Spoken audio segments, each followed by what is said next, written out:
keerabki. Niimoodi. Tule siia poole, kas võid käedulust näha. Kaugel, kaugel, kus on minu kodu ja Ameerika maalt on see lugu tulnud. Seal oli selle nimi Red River Valley ehk siis Punase jõe org. Kõlab nii.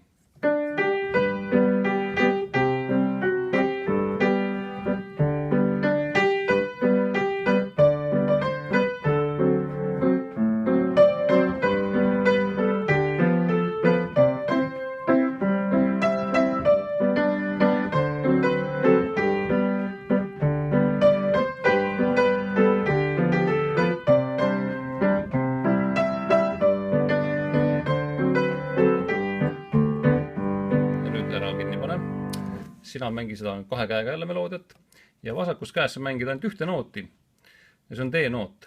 Sest ülejäänud noodid saad kõik parema käega ilusti ära mängida, nii et sa ei pea nagu oma kätt väga kuskile, ei pea käega hüppama. Ja alustad vasaku käega.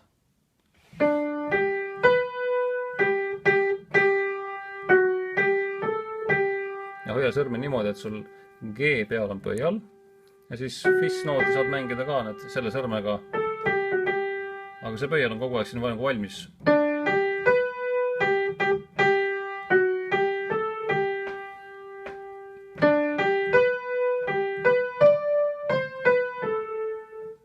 Nüüd sul vaja läks neid noote G-st D-ni ja iga noodi jaoks on oma sõrm.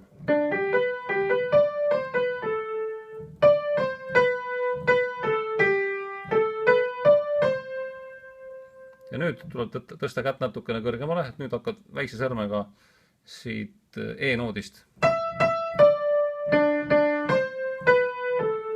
Et lõpp on siis selline.